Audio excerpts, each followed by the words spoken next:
Hello and welcome to Moderate Fantasy Violence, a podcast about pop culture and the world around it. I'm Alastair. And I'm Nick. And today we'll be discussing the remake of Ghostbusters, the new film The Neon Demon, and Warren Ellis's serialised novel Normal. We'll also be finding out what Nick thought of the Coen brothers' comedy crime caper, The Big Lebowski. But first of all, we're finding out what Nick has been up to this week. Well, like many people in the last couple of days, for the record, we're recording this the Friday before it comes out, I've been enjoying Pokemon Go finally coming out in the UK. It came out yesterday, officially in the UK, didn't it? It came out yesterday on the Thursday the 14th, or about a week ago, if you're listening to this on launch day. And yes, I've been collecting some Pokemon for the last 24 hours or so. Particularly once I discovered that my flat is right next to one of those Pokestops where the Pokemon appear. That's quite convenient. That worked out well for you. It did. I thought I'd get lucky with my office as well, but my office, the building is a Pokestop, but because the building's so large, my desk is not covered by that Pokestop, so I have to walk round to the other side of the building in order to get any Pokemon, which is, let's face it, not really a problem at all, but it's mildly annoying. Because it's really interesting, because it's an augmented reality game. Yes, it's a game where people walk around in public staring at their phones and then get mugged. Yes, it is that. But yeah, the stops are obviously based around landmarks on the map, like churches, certain shops, random bits of street art. I don't quite know what directory they've dumped their locations out of. There's a bit of street art of a Metro Music Man who's just a nice bit of street art of a dude in shades, and that's a Pokestop. That's a major landmark, and there's also, the Big Green Bookshop where we go to writing group is a Pokestop. It does sound like a lot of fun. It's good. I mean, I don't know whether it's going to have lasting appeal or not, or whether this is going to be the next Draw Something. Remember Draw Something? It's popular for about a week. Yes, I don't know whether this is going to be like a week, and then after everyone's caught a few dozen Pokemon, or after the first couple of people have been murdered, say, then it drops out of fashion a little. If you ever want to laugh, go on Google Trends and search for Draw Something, and you'll see how massively the enthusiasm spiked and then fell off. It's still going. It's not, is it? It must, or maybe it is. They got bought out for like loads and loads, didn't they? Thus, I guess, achieving their goal. Yeah, and then everyone stopped using it. I believe it doesn't exist anymore. I think it was bought by Zynga, that company, the massive online gaming company. Yeah, I think so. Okay, but yes, Pokemon Go. I'm not 100% sure if I see it lasting forever, but it's good for a laugh. It's a fun thing to be part of while everyone's doing it. The fact that it's got Pokemon, I think, will sustain people's interest, because people really do love Pokemon. They've been around for more than 10 years, probably about 15 years at this point. It's true, although until this, it did seem to have kind of become one of those things that was like properly big for a while in the past, and is now just adored by its hardcore fans from back then, like, say, Sonic the Hedgehog. So, Alastair, what have you been doing while I've been walking around with my head in my phone? Well, I've been reading, an old school pastime. Some people may remember from the days before phones. We're covering a book later. I've read at least something. Yeah, this last week I've read Leon Neyfakh's book, The Next Level. It's a non-fiction book about his sort of borderline obsession, fanish enthusiasm for a rock rapper he first met when he was a teenager called Juicebox.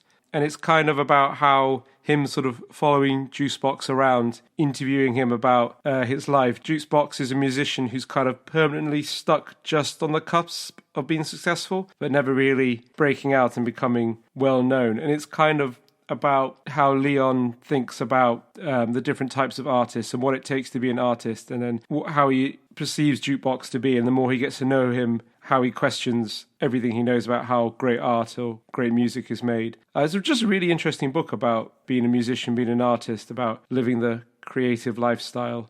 And that's a non-fiction book. Juicebox did actually exist. Non-fiction, yeah. Juicebox is a genuine person. You can look up his music on the internet and his blog and his website. I don't think the book's been very successful, so I don't think this has really launched his career into the stratosphere. The book was recommended to me by a different pop culture podcast that I follow, which is a highly recommended pop culture podcast called The Mispronounced Item, run by Sarah and Nathan Ditum. At the end of last year, they did their kind of top books of the year, and I believe certainly Sarah Ditum, if not both of them, said The Next Level was one of the best books they'd read in 2015. So yeah, I read it. Have you gone and checked out any music by Juicebox? I haven't got around to listening to any Juicebox yet. I think it might be the sort of thing that might find its way onto a party playlist at some point. Part of the thing about Juicebox is the music is quite alienating to people. It puts a lot of people off. So that is a bit of a problem. We're trying to sell it to people. Well, he came out of the kind of noise music scene, and and it's also the punk scene. So a lot of people are put off by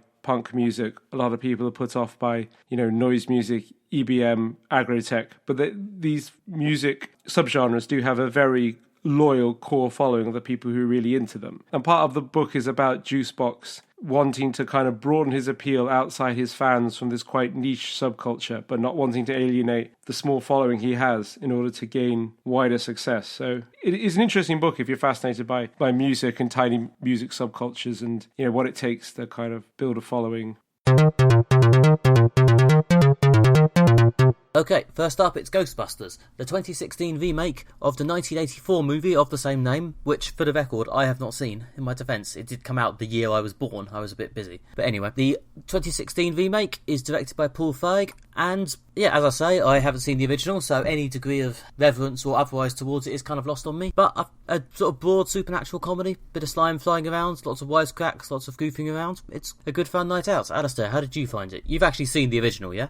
I have seen the original Ghostbusters and Ghostbusters 2. Oh my god, you're practically an expert. Okay. I thought this was a really funny film. Really, I really enjoyed it. It was laughing throughout. I actually felt moved to applaud at the end of the film. Sometimes there's something a bit silly about applauding a film because the people involved can't hear you, but I did really enjoy it. Yeah, I think to be honest, that's basically the main takeaway from. I mean, I've got obviously I've got some bullet points here because I'm a well prepared podcaster, but yeah, that's the main takeaway. It is just entertaining. This is what I believe the military call a charm offensive. It's very much the goal is to, by hook or by crook, get you to go away thinking that was fun and I like those characters. A lot of that's owed to the cast and how very good they were in their roles. The four principal Ghostbusters were absolutely excellent. I think Kate McKinnon also was just amazing in her role. It's the sort of insane inventor kind of goofing around and sort of building bizarre and dangerous Ghostbusting gear. She stole the film pretty effectively, I think. It was just the sort of goofy quirkiness, for the most part, without it seeming too try-hard. There were a few scenes where you sort of think, okay, you're really leading into the gurning now. But for the most part, yeah, she was great, and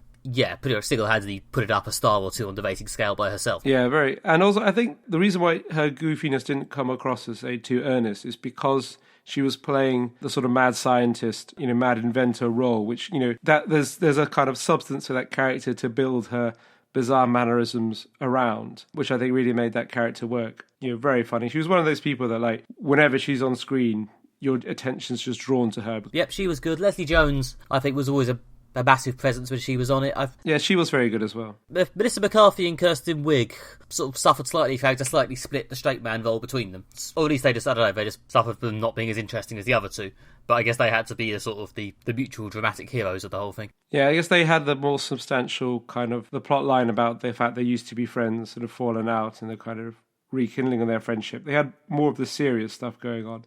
Yeah, they were very funny. And I thought Melissa McCarthy delivered some amazing comedy moments, especially with, arguing with the takeout person who's always late. Yeah, I did not stand up and applaud at the end. I'm sure the film's feelings weren't hurt. But yeah, I thought it was quite good fun. I thought it could have used a stronger plot, maybe. The plot wasn't particularly strong, but neither, I don't think, particularly was the plot of the original Ghostbusters. It is very much a vehicle for wisecracking and silliness and sort of slime going everywhere. Yeah, but I have no point of comparison for this. As I say, this was very much all charm, all sort of, here's lots of goofing around, there's a vague framework, which is an excuse for goofing around. I mean, I guess it felt a lot like some of the Marvel first-in-series films, to be honest, in that it's mainly here to sell you on the idea that the main characters are cool and fun, and the actual villain/plot is just kind of a diversion of it. It's just a jolly trip for them to go on, so they can, become a team or become a hero. To give them something to do, I guess, a structure for them to fit their comedy pratfalls into. Yeah, it's true. Even the ending sequence, they mostly managed to avoid the charm disappearing into a world of special effects. There were times where I thought, okay, this effect sequence is going on a bit, but it was mostly pretty solid, I thought. Yeah, I think a lot of those kind of 80s movies and stuff, they'd be very funny and they'd usually drop the comedy in just around the climax when it would become quite serious. This film stayed quite comedic even at the end. I mean, right at the sort of moment of climax, you still had Slimer messing around, being silly, delivering jokes, which I guess maybe sort of deflated the tension somewhat, but it was still very funny. I mean, part of me quite likes the feeling of this just being a comedy and leaning into that, whereas a lot of superhero films, I guess mostly, a lot of the big sort of action banter films are sort of leaning very heavily on comedy to make a lot of the first 2/3 of the film work, and then when the big action climax gets here, the comedy suddenly stops and it becomes mostly deadly serious business, and as a result you're a bit sort of, this isn't what I signed up for. Whereas this did, because it is a lot more upfront about just being a comedy and being a bit silly, it was pretty much solidly a bit silly from beginning to end. Also, Chris Hemsworth playing the eye candy secretary role. He was extremely funny in this film. Like, a lot of brilliant comedy pratfalls. Yeah, but there was only one joke, but he was clearly enjoying it. Yeah, I think he did it very, very well. Like the bit when he's serving the coffee and then like drinking their coffee and spitting it out to text it as sugar. I know, just kind of splitting my sides with laughter during that whole sequence. Yeah, the good-looking, heavily built male lead who could also do incredibly silly comedy. There seems to be a lot of those around at the moment, but, you know, I guess it's good if they've got a sense of humour. I think, yes, we've got quite a lot of action films that do have quite a lot of jokes in them as well. That's very much called for. I mean, as you were saying, like, a lot of Marvel films do have their funny moments. So if you want to be like a top-flight actor in a Marvel franchise, like Chris Hemsworth, you have to be able to deliver the funny moments as well as the dramatic moments. Exactly. I think the bits everyone liked in the first 4 films were Chris Hemsworth's fish out of water stuff, for the most part. Him messing around on Earth, smashing mugs and shouting about mead. Yeah, that was definitely the funniest bit of the original 4. No, the best bit. And I know the second one when he tries to like hang his hammer on a coat hanger. Yeah, well, in the second one he learned his lesson about being more humble, and unfortunately Humble 4 just isn't quite as funny. I think there's definitely a point that we are going through a period when like action and comedy are mixing a lot of films. Ghostbusters being a prime example of that. It has an action adventure story and also like is generally a very comedic film. So we've kind of emerged from the slightly age of po-faced superhero films, the kind of Dark Knights of this world, Batman v Superman notwithstanding. And now I think people realise if you want to get you into these big summer blockbusters, there has to be some humour as well as a serious plot. Yeah, but I quite like this had the distinction of being sold as an actual comedy, so they could lean a bit heavier into the silliness rather than having to pivot with, yes, we're being funny, but remember it's still serious business. Which obviously, people like Robert Downey Jr. can do that quite well, but I did enjoy the slight change of tone of them just having permission to just go full comedy at some stage and have characters get drowned in slime or make pratfalls. It makes it seem sort of slightly cartoonish or even silly in comparison, but because there's a risk of this Marvel tone becoming a bit homogenous, to be honest, it's good that Ghostbusters has something to set it apart. Yeah, certainly. And I mean, the whole premise of the film isn't particularly serious anyway. I mean, they're exterminators but for ghosts, and the ghosts are quite silly sort of things. They like to sort of spew ectoplasm all over people, and they're not particularly aggressive. They're just kind of more annoying. Yeah, which is why it's hard to get too angry about the fact that the plot was a bit paper thin. I just feel like if they'd be able to really sell a good plot or have a more memorable villain, at least in their quite thin plot, then it might have pushed it from good to great in my estimations. Yeah, that is certainly a valid criticism. Yeah, I mean, as I say, I'm not saying it was bad. I'm sticking firmly to good rather than great in my grand assessment. One of the other things I thought the film did really well, it really hit the kind of right level of references to the original film. So obviously you wanted to get in some references, some callbacks, some cameos to appease the fans of the 1980s films, and I guess the children of those fans who were pretty much raised on those 80s and 90s comedies. But also you wanted to make it a film in its own right that people who hadn't seen those films, who were fresh to Ghostbusters, wouldn't find it alienating or confusing. And I feel they kind of got the right balance there. Certainly, as someone who hadn't seen the original Ghostbusters, I can confirm I was not alienated or confused.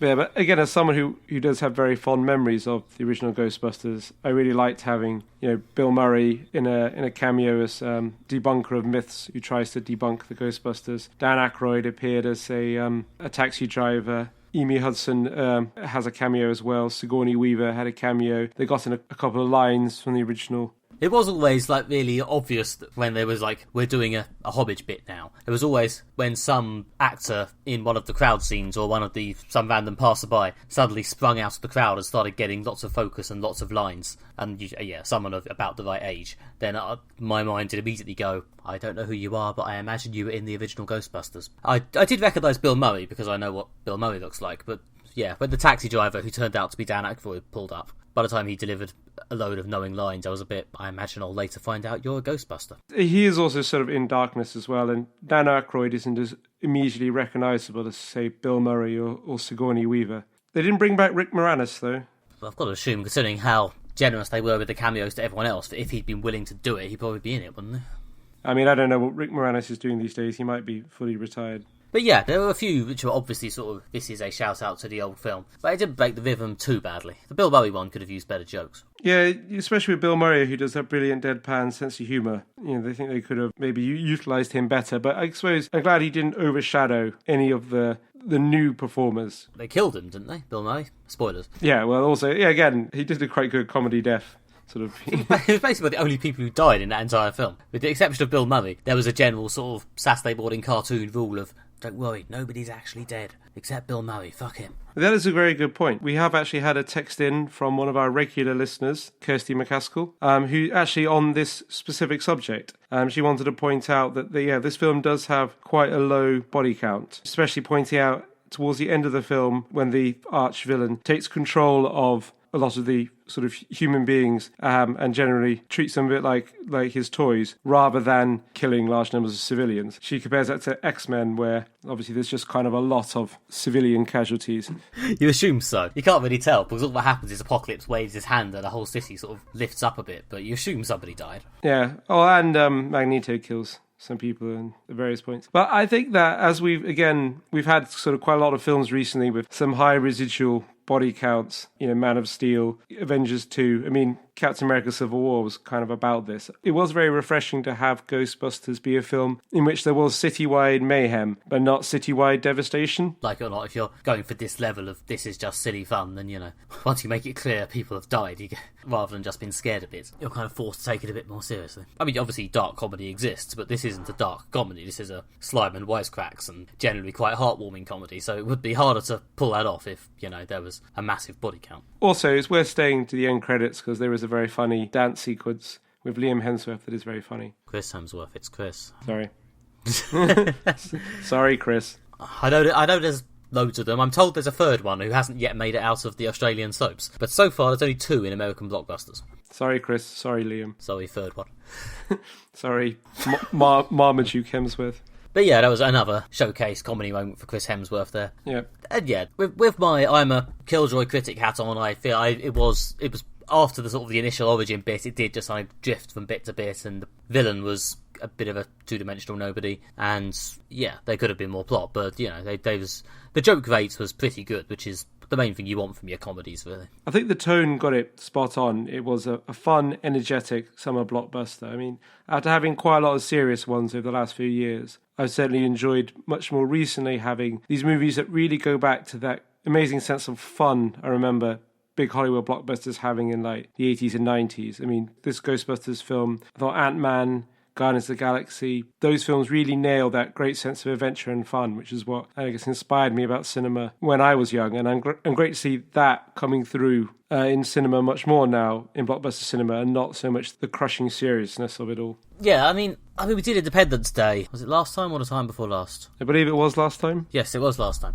We did Independence Day Resurgence last time, and which is, again, a sequel to a decades-old, fairly successful action blockbuster. And yeah, that level of sort of ponderousness and it's us, we're back. Yeah, it just wasn't very much fun.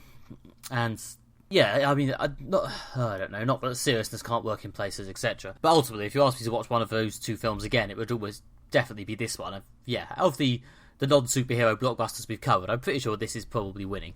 Admittedly, many of those non-superhero blockbusters have been terrible, which doesn't help, but this is watchable. I was not really bored when watching this. Well, I really enjoyed it. And yeah, and I think definitely that as some of the best movies that have come out this year so far have been superhero adaptations, Deadpool, Captain America Civil War. And if you're interested or invested in movies that aren't straight comic adaptations, then Ghostbusters is very good.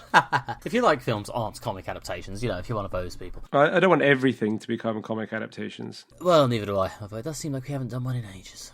I mean, I think them having a new cast and starting again from scratch probably helped in that regard, because if they had managed to get the old ones back, or whichever ones they could of the old ones back, then I guess it would have been a very sort of, possibly a slightly more reverent, the heroes are back thing. Whereas because they had this new cast and this whole new setup to establish, I think they were sort of forced to, as I say, launch a bit of a charm offensive and be all, look, this is fun. I'm glad that they did that rather than just made a Ghostbusters 3 with the surviving members of the original cast, because Ghostbusters 3 could have never lived up to the original. And, it's a whole fresh new take on it. And it really breathed life, into the franchise. So, I think this was a great approach. And it was sold on the talent of the 4 lead Ghostbusters. Obviously, the director was very good. Well, it's Paul Feig, isn't it? The guy who did Bridesmaids. Yeah. Reuniting here with Kristen Wiig and Melissa McCarthy from Bridesmaids. And he's certainly carving out a really good CV of excellent comedy drama films. Are we sure Bridesmaids was a comedy drama? Did you see the scene with all the shitting? It is mainly a comedy. Okay. It is mainly a comedy, but it does have a dramatic story. It is mainly a comedy. Well, yeah. I mean, Ghostbusters is a comedy to the extent that the one bit where it does lean hard into the drama, the bit where Kristen Wiig has to rescue Melissa McCarthy is the one bit where they, have a touching exchange about their friendship and how much they mean to each other. And again, because I felt those two characters have, I don't know, I didn't feel them as much as I felt the other two. I don't know if that dramatic bit landed as well as it could have done. It was a good kind of moment of dramatic pathos at the climax of a film. Yeah, it was really necessary for the climax of the film to have that kind of dramatic character moment. Yeah, no, I think probably the best film we've covered since Civil War, I imagine. I don't think of anything that's been particularly good in the interim. It's certainly been the thing I've enjoyed seeing the most in the cinema for quite a while. It's certainly made me laugh the most. Yeah. I don't know how much or to what extent at all we want to discuss the exciting online receptions of this. I did like the bits in the film when they kind of poke fun at the online response it's had. They post some of their ghostbusting on YouTube, and there's lots of jokes about the comments that people leave on YouTube. Yeah, I think that was sort of the right level of wry and aware without getting, defensive or spending the entire film biting back about it. I don't think it needed to massively engage. I think it just needed to be reasonably fun. It really does stand on its own as a film, like online bullshit aside. And obviously it is a significant step forward in, Hollywood is not full of amazing and diverse roles for women.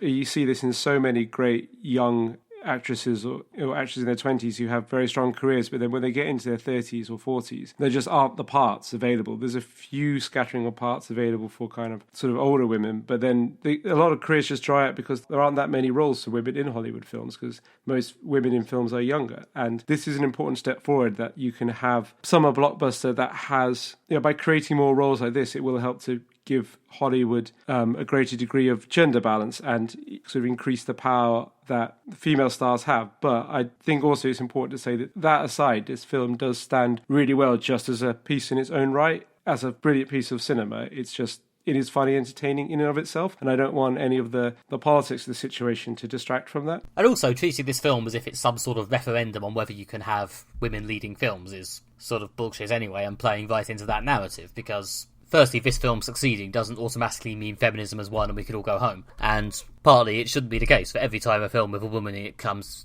out, it's treated as if this is the entire future of women in cinema stands and falls on this one thing. There should just be, enough films with substantial roles for women in, but it doesn't really matter whether one particular one falls flat on its face or is a pile of shit. We should be at the point when it's not significant that Ghostbusters has 4 women in the top 4 parts. That said, we clearly don't live in that universe. We do live in a universe when film is the exception, not the rule. And it's a very good exception. And hopefully things are changing, probably too slowly, but things are changing. And I do find this film very encouraging in that regard. Well, yeah, and as I say, the film didn't try massively to engage with these issues. But obviously, jokes like the idea that Chris Hemsworth's secretary is good-looking, stupid, and male is a bit of a joke in that area. But yeah, they're not breaking their back to engage with this, are they? They're just, here's some fun. Yeah, exactly. That will help the film not date too poorly. I really hope the kind of internet shitstorms of misogyny to become a thing of the past.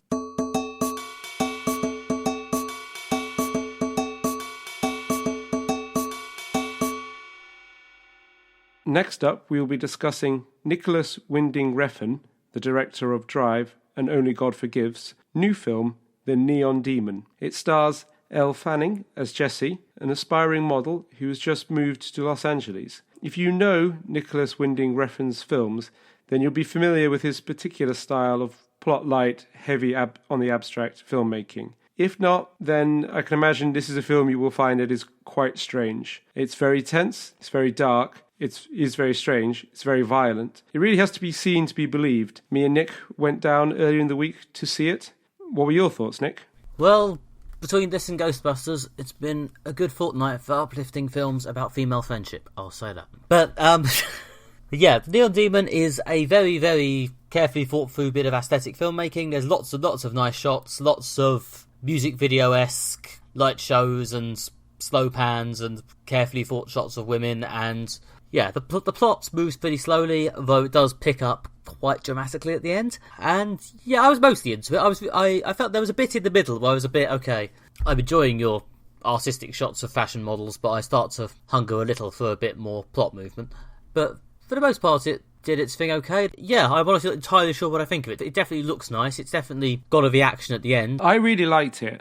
I'm very much a fan of unusual, strange, and so quite confrontational films. It is a difficult film to approach. It is very much, you can approach it equally as a work of narrative fiction, or you can also approach it as a work of abstract art. It is sort of art house filmmaking, heavy emphasis on the art. It is very abstract. What you're looking at is trying to presenting the character's inner states and emotions rather than any form of concrete reality as we would perceive it. And there's quite a lot of different tools used in this way. It's shot in an odd way. There's some very bizarre costuming. You know, the music is certainly used in that way. Really good soundtrack. Some excellent music. The synth-heavy soundtrack is great, yeah. I enjoyed that a lot. Yeah, it's really atmospheric. Really does add something. And also it works that because these are models, the film takes place in the world of fashion, but it's also that aspect of fashion that crosses over with high art or conceptual art, whatever you want to call it. So they're very high fashion models. So the kind of the very abstract nature of the film works well in that way.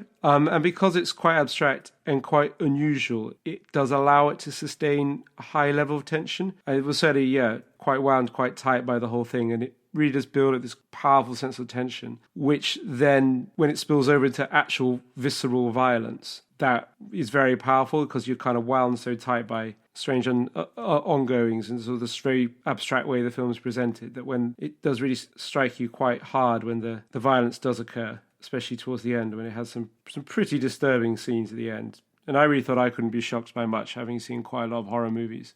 There were some very visceral, disturbing scenes towards the end of that film, I must say. Yeah, what I did quite like about it retrospectively, sort of structurally, is the way that it did sort of, in a sort of slightly unsettling, disturbing way, but still, it did vaguely follow the story you've all seen quite a lot in various films about a young person, normally it has to be said, a female young person, going into an industry like modelling or sometimes secretarying or whatever, and being the young, pretty, hot newcomer and being resented by other people and sort of starting to be corrupted herself by the shallowness of it all, until she, at the last moment, realises that she's starting to become the thing she despises, and then sort of pulls it back and manages to become a nice person again. And it sort of feints in that direction to the extent that, as I say, in the middle I was starting to think, okay, it starts to feel like it's going to be quite a predictable arc, and then, of course, something awful happens, and it's the level to which it suddenly leaps off this track it appears to be on. Yeah, it's such a well-honed modern story that it really feels like it's gone into something sort of mythological and narrative-based by just getting in there and fucking with it to this really disturbing extent. I've seen people, I think it might have been Mark Commode actually, reference fairy tales when talking about this, and particularly because it sort of goes into this sort of well-told bit of mythology and then brings in this quite dark, visceral twist, which a lot of fairy tales originally were quite grim in that way. There were a lot of people or animals eating other people or animals. So yeah, maybe the fact that it seemed to be going on a bit in the middle or becoming a bit predictable in the middle was part of Nicholas Winding Refn's evil plot. I don't know. It's certainly very interesting. Like a lot of these sort of artistic films, it's very constructed. There's not really an obvious like audience identification character to like. Like even Jessie, who is set up in a way that means she really should be that character, is sort of always at a bit of a distance. Yeah, it is a film that kind of keeps you somewhat, I know, sometimes somewhat removed from the characters, but also the abstraction, I think, is supposed to kind of take you inside their mind very much. In some ways, it's like watching a ballet, in that you've got to remember what you are seeing being played out is more of a representation of characters' feelings and emotions rather than necessarily corporeal reality, at least reality as we understand it. Which is a sort of distinction that, I don't know, high art, whatever you want to call it, has. It can be quite different from certainly mainstream filmmaking. And it's something that art house filmmaking does use. The Big Lebowski uses it as well, and we may talk about that again later, but uses it in a different way, this kind of sense of abstraction or pretty much artiness divergent from what you expect film to be. The Big Lebowski does it in sort of clearly demarcated dream sequences, though, for the most part, you know. Yeah, whereas the Neon Demon is much more abstract in the sense that what you are seeing pretty much throughout the film is, again, a representation of how characters are feeling rather than, again, reality as we know it. I mean, you've seen Drive, haven't you, from the same director? A long time ago, but yes. I mean, for people who've seen Drive, I mean, it's a similar sort of thing in that Drive is quite abstract at times. It has some very good and very unusual music, very quite intense sort of sense of tension and mood, and some outbreaks of extreme violence. But the Neon Demon is like a whole nother level beyond that. It is much more abstract. It is much more tense. It is much more violent. As his career progresses, Nicholas Winding Refn is, like all great artists, or a lot of great artists, he's becoming more himself. In some way, I think he's certainly benefiting from it. I thought this film was brilliant. It properly shit me up. The ending did, as you were apparently saying, Lester properly shit me up. And yeah, I do think it's trying to do some interesting things. It's just, yeah, I don't know. I just found it a bit cold and hard to relate to. I think what you're saying is a very good point, that it's trying to do something differently. And if people are concerned about mainstream cinema being very much based around sequels, adaptations and remakes, then it is worth remembering there is a wealth of independent cinema out there that is doing something different. If you're very used to mainstream movies, it might not instantly be your cup of tea. Possibly the Neon Demon isn't a brilliant place to start, or just throw yourself head in, experience something different, try something new, push your boundaries out. You may enjoy it. I mean, it was a bit like watching satire, I guess, I guess, as I say, to an extent, I think it is a certain level of satire on a slightly played out trope, with possibly with the vaguely critical view that this trope is harmful. Yeah, well, there's certainly making the point there are a lot of people out there who want to exploit young, vulnerable women. I mean, it's not just the other models, it's the Keanu Reeves, who I thought was very good, playing the kind of slightly predatory owner of the motel where Jesse's living, or even her friend who's a makeup artist, all the sort of photographer and casting people Jesse meets along the way, including one played very well by Christina Hendricks. They're all, in some ways, wanting to exploit her, take advantage of her for their own ends. I don't think anyone's got her best interest at heart. Yeah, almost everyone she meets appears to be interested in using her beauty for their own benefit. It sort of seems like there's this one person who's not like that, but then, of course, in a top-level cynical satire twist, it turns out she is as well. And she's worse than all of them, pretty much. And she's the worst one of the lot, and it just all goes to shit. And, yeah, it's a bit grim and possibly a bit on the nose at times, but yeah. If you like horror movies, I mean, this is pretty much a horror movie, is how you describe it. If you like horror movies, this is certainly an unusual and good horror movie. And also, I mean, quite a few episodes ago, we talked about The Witch and how The Witch tried to be a horror movie that doesn't do the fairly generic horror thing of silence, silence, silence, then a big bang. The Witch instead tries to create a sustained atmosphere of strangeness and tension, which is also what the Neon Demon does. The Neon Demon just does it so much better because it is much more tense and much more disturbing. It's a good comparison, actually. The Neon Demon, I think, does that much better than The Witch did that. Partly because I think, as I sort of complained at the time, The Witch was sort of quiet, and then the ending was a bit, oh, was that it? Whereas the ending for this, the payoff to it being so quiet that I was perhaps starting to get a little restless, was that the ending was fucking horrible. Yeah. So... sort of horrible in a really overdone, borderline satirical way, but still it was portrayed in a literal enough way, but it was also just unpleasant. Yeah, and it really worked again in a kind of abstract way. And also, I know there's something also about a film that is quite abstract and focusing on characters' inner lives to end with something that is animalistic and visceral at the end, and very much of the earth and the flesh, as opposed to the inner mind of the characters. One of my criticisms, and it's a difficult criticism to make, but this is a film that is obsessed with looking at women and looking at beautiful women. It's full of the male gaze. I mean, it is a film about fashion, about models, and about people who prey on and exploit vulnerable young women. So part of that is the way the film is constructed. Well, yeah, he's clearly saying something about the exploitation of female beauty, and often by men via the male gaze, so at some point he needs to put it on screen, but I guess it's, to an extent, a personal call whether you think he's having his cake and eating it with that. It's a difficult one, and it's a difficult line to walk, and I do like, again, provocative pieces of art should challenge you in various ways, and this is one of the ways this film does challenge. Throughout the whole film, I mean, because it's done in such a constructed and abstract way that you are definitely looking at a kind of a prepared, envisioned form of reality, which is completely in itself, in its core, obsessed with looking at women. So I can imagine some people would find that off-putting, perhaps maybe even more off-putting than the very base horror elements of the film. Well, yeah, I mean, it sort of opens up at the beginning with a shot which, I guess, retrospectively is somewhat of a microcosm of the film, wherein there's a woman, well, it turns out to be the lead character, sort of sprawled back on a sofa with blood all over her, looking like she's dead. And then there's this brief period where they're playing, are we starting off with a dead body or is it a photo shoot? And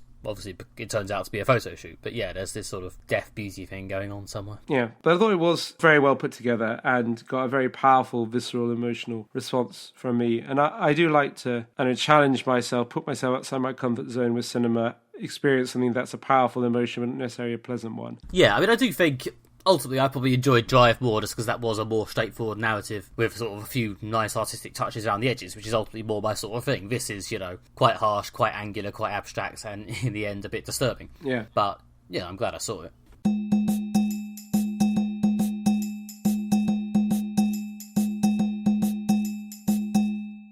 Okay, next we are looking at Normal by Warren Ellis. This is a new novel which is being serialised in 4 sections across 4 weeks.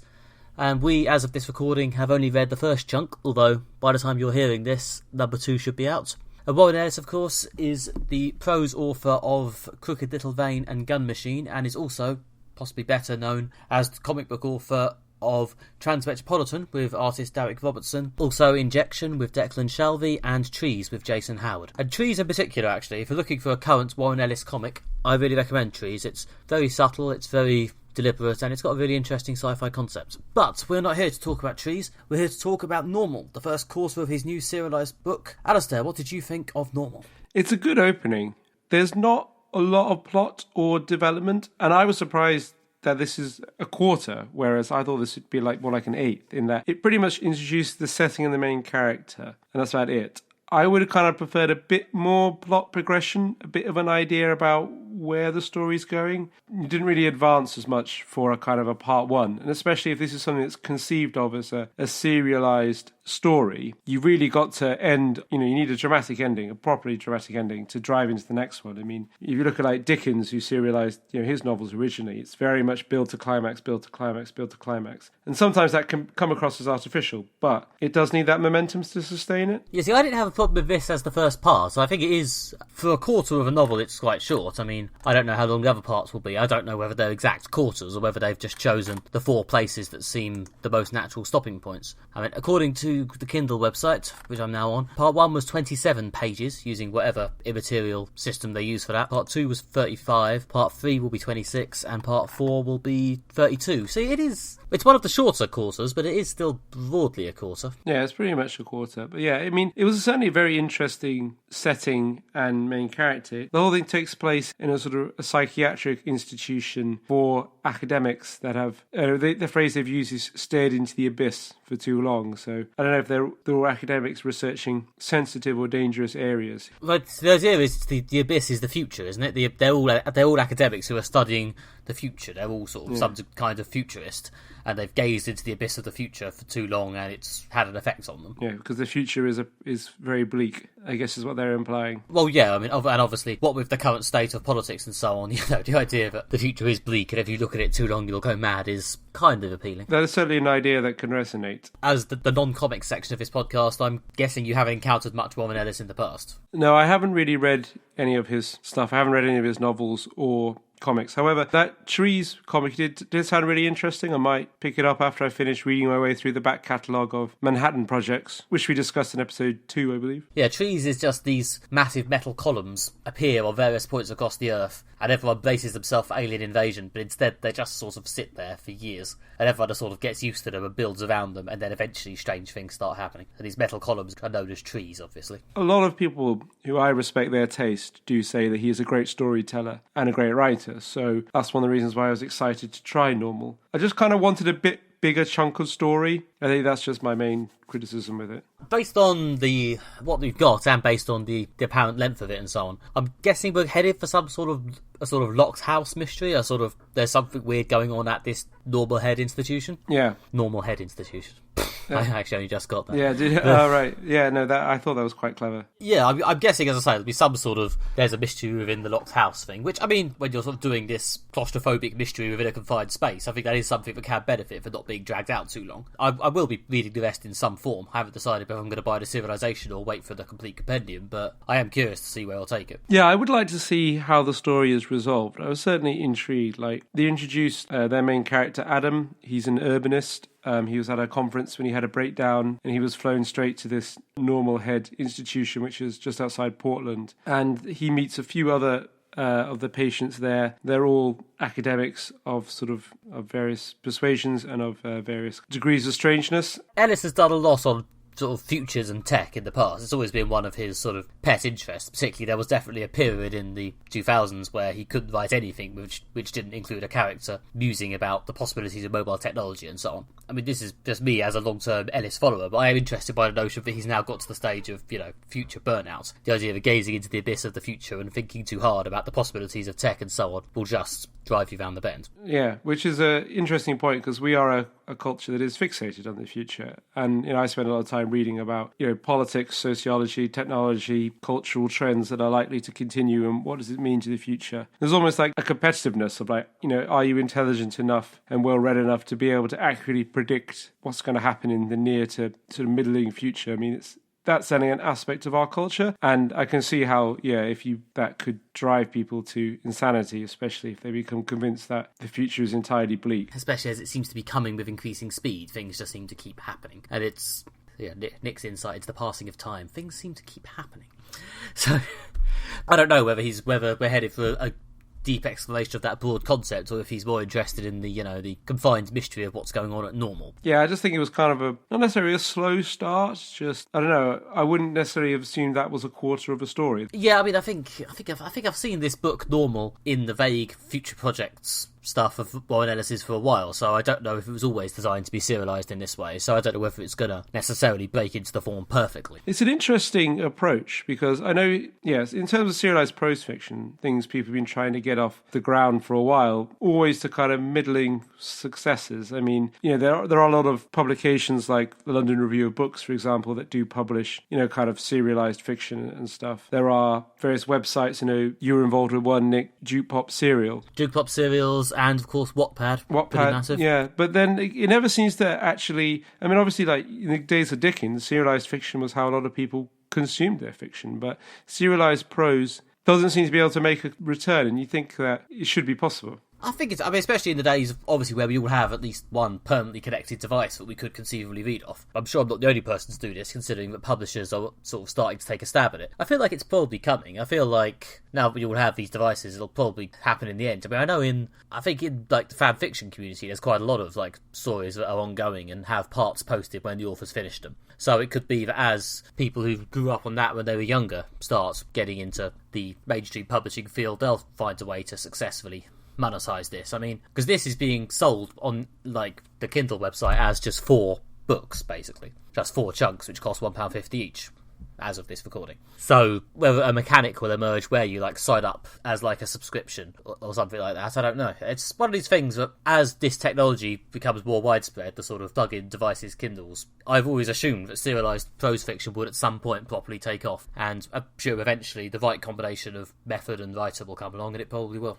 Yeah, I think so. And I think this is a really interesting experiment in that regard. I just think it's not quite nailed the potential of the format. Yeah, I mean, to be honest, I didn't actually mind it as a chapter. I thought it had a beginning, middle and end just fine. I mean, the only thing that I find slightly odd is that, it's that this is part 1 of 4. If this was part 1 of, like, 10 or 12, then I probably feel like this was about right. Yeah, I think, I was surprised that it was a quarter of a story, not about, a sixth or an eighth. But it wasn't badly written. I thought it did have interesting plot and characters and did kind of captivate my interest. Well, yeah, I think most of what we've said as negative has been more format than related to the actual work. Yeah. I've read Warren Ellis' first 2 novels, and it's been a while. I think this is possibly, I don't know, I haven't finished it yet. I think this has potential to be one of his best ones, simply because there's a certain character type of sort of cynical, wisecracking cop journalist who he does very well, and I think finds quite easy, and as a result, I don't know, it's interesting that this doesn't seem to feature that character type too prevalently. That is a voice that he became quite well known for using a lot during a lot of his work in the last decade. But things like Trees, it isn't that prevalent. He also did a police series called Fell, which was sadly cut short by, it seems like an unfortunate series of circumstances. But Fell by Warren Ellis and Ben Templesmith, although only 9 issues exist and the story clearly isn't finished, it was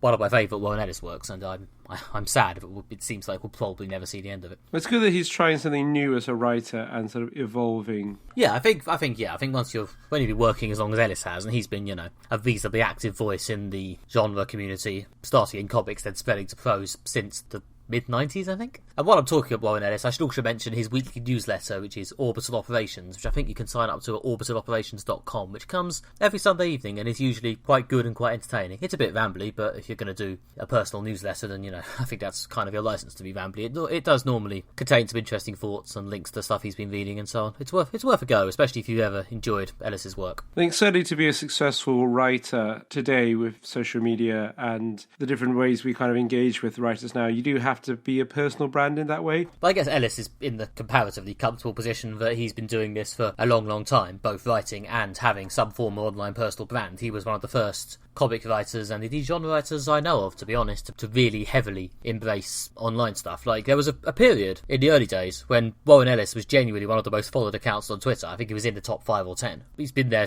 basically since the beginning. Well, I guess he was interested in technology. He saw the potential of Twitter and got involved at an early point. Yeah, I signed up for Twitter to be honest, quite a while before I even started using my account. Almost entirely because in one of Warren Ellis's, I think another one of his earlier online newsletters or on a forum or something, I saw Warren Ellis say this is very interesting and I think could be really big. It might be worth signing up. So, he's going to write about futurism. He does have records for actually being good at it. Yeah, certainly. And, that's brought through into normal. The main character, Adam, was talking about, I think at the conference where he had a breakdown, someone was trying to convince him that the fact that we're constantly surveilled all the time everywhere and that's only going to increase is actually good for society. That might have been the concept that pushed the main character in Normal over the edge, which is a terrifying thought if that is the path we're heading on. Complete constant surveillance and trying to be convinced that this is in our best interest. Yeah, I mean, it does seem like that's the path we're headed down, so yeah, Abyss gaze everybody. Breakdowns full.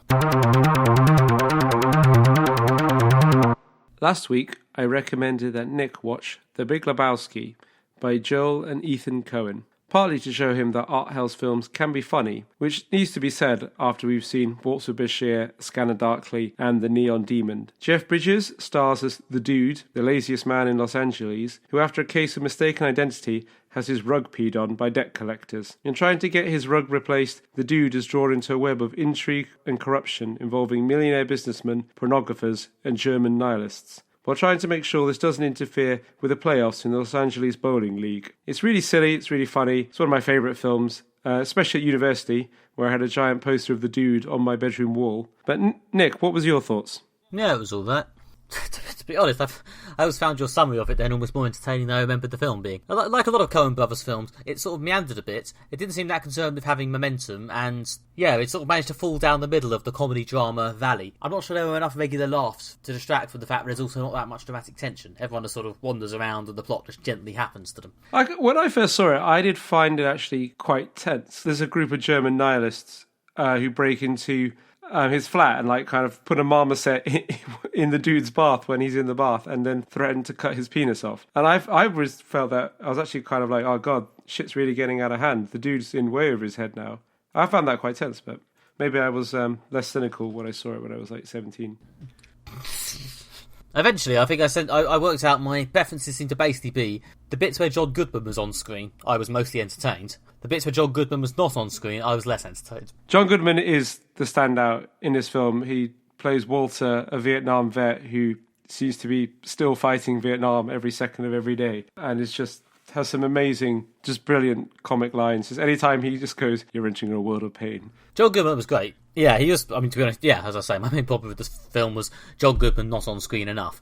The drop-off in entertainment value between John Goodman and not John Goodman was a bit too conspicuous for my liking. But he is very good. The film, I think, has a really, really strong cast. Jeff Bridges in kind of his iconic role as the Dude, who is certainly lazy. I don't know. I kept waiting for the Dude to have I don't know, do something more memorable or do this. He seemed basically like a slightly lazy standard everyman, really. Maybe I've just seen too many films where the hero is some kind of slacker, but he fell straight into this slacker lead character box and then never really crawled out of it far. He's definitely the kind of archetype of the low enthusiasm characters. I mean, he's low on enthusiasm and low on competence. He doesn't do a lot. The story sort of happens to him. And he usually makes the wrong decisions whenever he makes a decision, which is kind of where a lot of the comedy comes from. So I can see that because he kind of just tries to drift through the story with the hope of getting his rug back at some point. But then it kind of just gets sucked more into more of this kind of bizarre, unfolding, sort of Raymond Chandler-esque Los Angeles crime caper.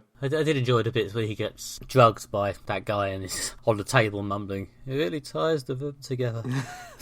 Yeah, that is a running thing, how the rug that got peed on and thus ruined really did tie his room together. But yeah, and for the last couple of scenes, like the combination of the scene where he lifts the Big Lebowski out of his wheelchair and the ridiculous fight in the car park, those two bits are amazing. Those two bits at the end did at least, perk me back up after the rest of the film. It was good. Those were very funny. Yeah, because the dude's got two friends, John Goodman, who you mentioned, and Steve Buscemi, who plays his other friend, and it is quite sad. And I was quite emotional at the end when, spoiler alert, the Steve Buscemi guy dies, Donnie, and they scatter his ashes, but obviously that goes wrong because everything they do goes wrong. That bit, I think, is both quite funny and quite sad. That was both quite funny and quite sad, and as I say, the John Goodman character sort of casually spurning the Steve Buscemi character is obviously a pretty major recurring joke, and yes, that comes back, and yeah, the bits in the bowling alley with John Goodman and Steve Buscemi were definitely the best bits. Yeah. Just kept wandering off on these little diversions, and it just kept getting longer. Yeah. Yeah, I don't know. Possibly me and the Coen brothers' sense of humour just don't entirely get on. We saw Hail Caesar, didn't we, in one of the relatively early podcast episodes? Yep, that was discussed before. Is this better than Hail Caesar? I don't know. Hail Caesar is much more of a straight comedy, I thought. Hail Caesar, I seem to remember having a similar complete lack of plot, but at least a slightly more reliable stream of jokes I found genuinely amusing. The Coen brothers generally, I think, they do kind of two broadly types of films, and they usually do them in order, one after the other, which is like quite serious and quite gritty and quite light-hearted and silly. Hail Caesar's quite light-hearted and silly. The film before that, Inside Llewellyn Davis, was quite gritty. And I think what I really like about The Big Lebowski is I think it kind of does both of them in that it's got a kind of a crime plot line, but it also is quite silly and quite humorous. It's got a crime plot line, but a crime plot line that's mostly played for laughs, though. I mean, yeah, well, the whole thing is it's a spoof of those kind of LA set noir films and books like Raymond Chandler's, and the fact it's got various different factions, PIs and investigators playing different factions against each other in bed with them. There's snoops, there's people following each other around, there's kidnapping, there's fake money, there's tricks within tricks. It's got... This sounds like something that might be funnier as like a sketch or like a sitcom episode or a shorter film. It's like after like 2 hours I was a bit sort of... It is quite long. I get it, good lord. But and then John Goodman came back and I was slightly happier, but still. Yeah. I don't know, I'm not I know I've mentioned this to you off mic before. I'm not a big fan of full-length parodies. I feel like 9 times out of 10, if you've got a few jokes to make parodying something, you can just compress the good jokes together into like a sketch. Once you're like making a film-length parody of a certain genre of film, you've made some bad choices in your life. I mean, there is more than just the Raymond Chandler spoof. They say there's an element. They do have a lot of like all the stuff about bowling and the dude in his bowling league, and I don't know. They've certainly got some characters they really enjoyed and just wanted to kind of roll with these characters and see where they take them.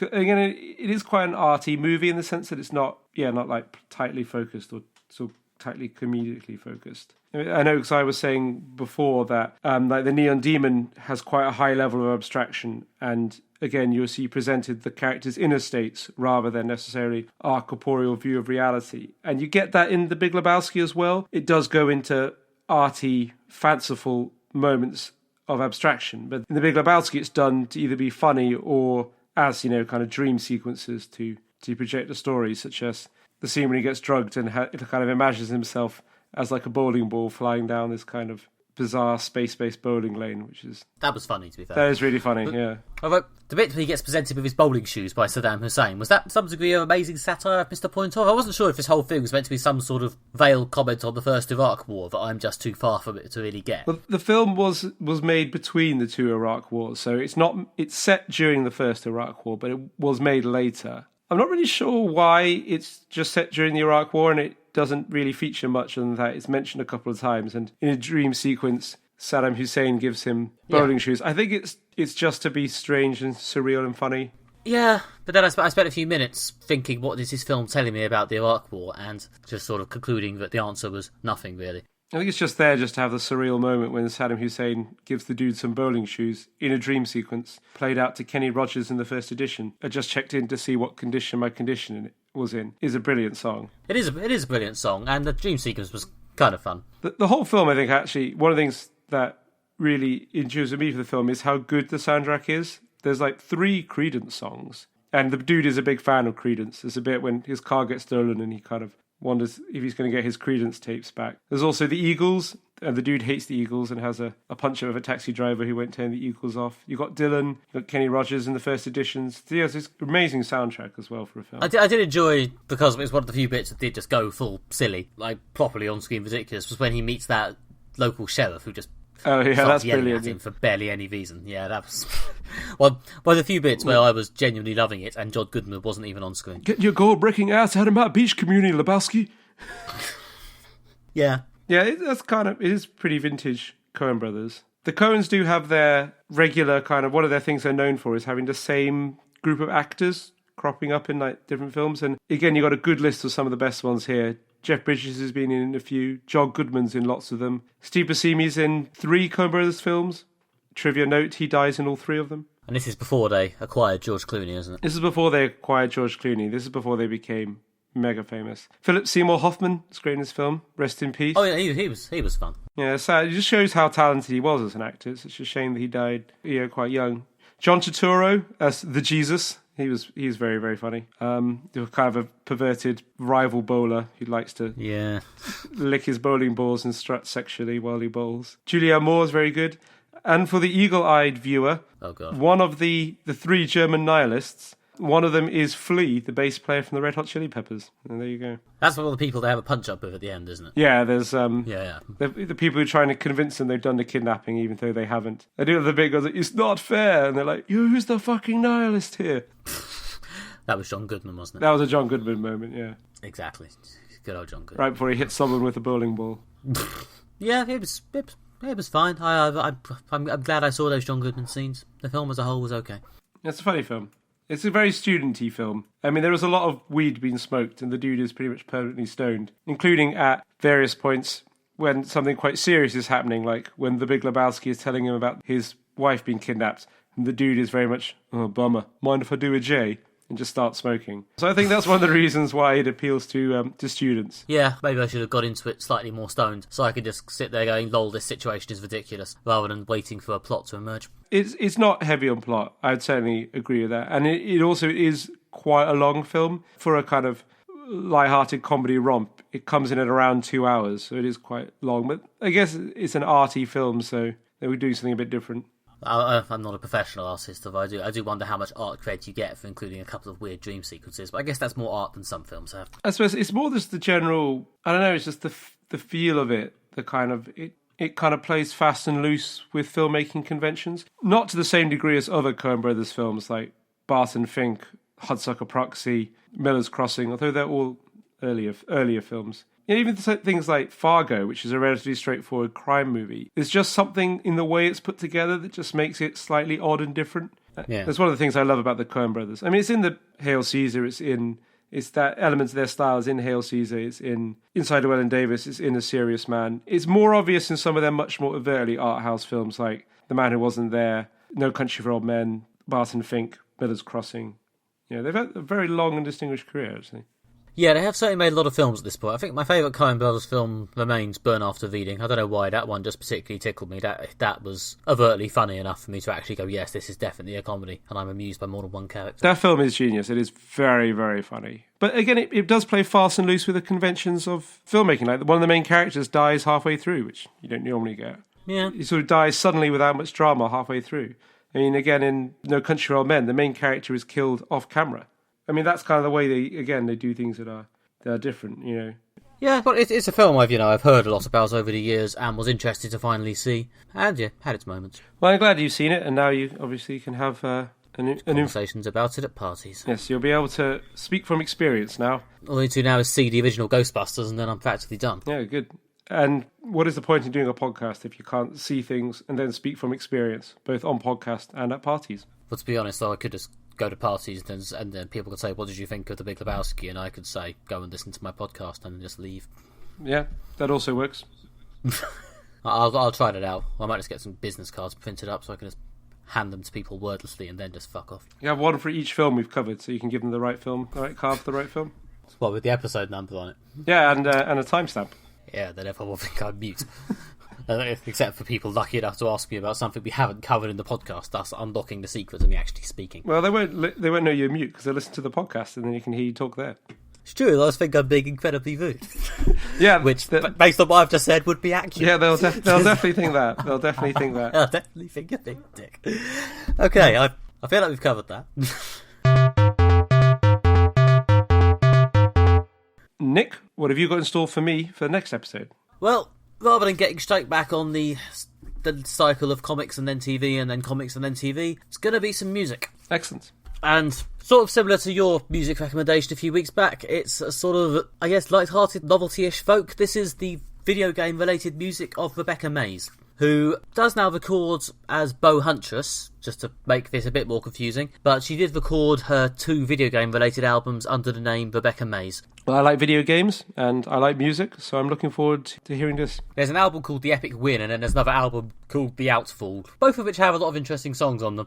I think they're only about half an hour, 40 minutes each. I don't know, is 2 albums too many, or That's or fine. do you want to force me to pick one? 2 albums is fine. Yeah, okay, so they're sort of wafty, guitar-led folk music about video games. There's some songs which are light-hearted, observational, or they were broadcast on the Escapist website, the same website that hosts Zero Punctuation, as broadly as reviews, and some of them are more reviewy than others, and sometimes she is, actually trying to make a comment on the politics of the games involved, and in others she actually does attempt to do, conventional reviewing. It's a bit of a combination. It's very nice. It does include one of my actual favourite songs.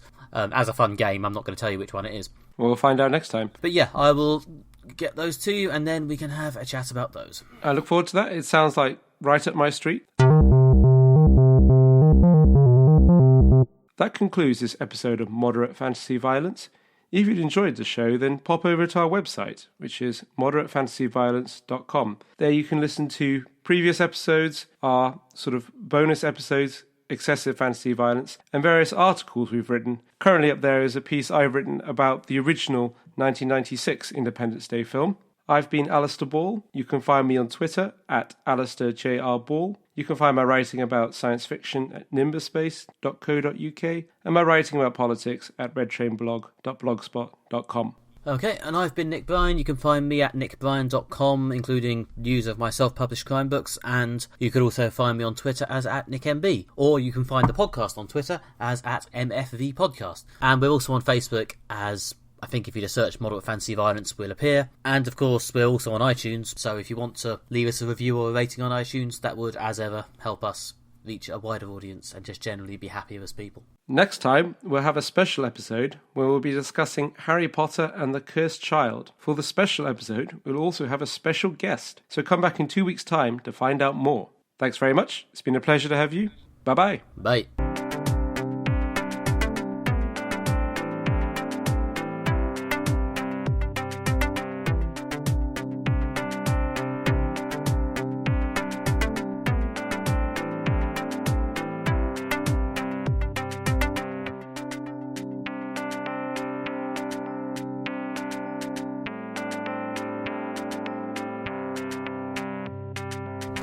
Man, I haven't captured a Pokemon in the entire duration of this podcast.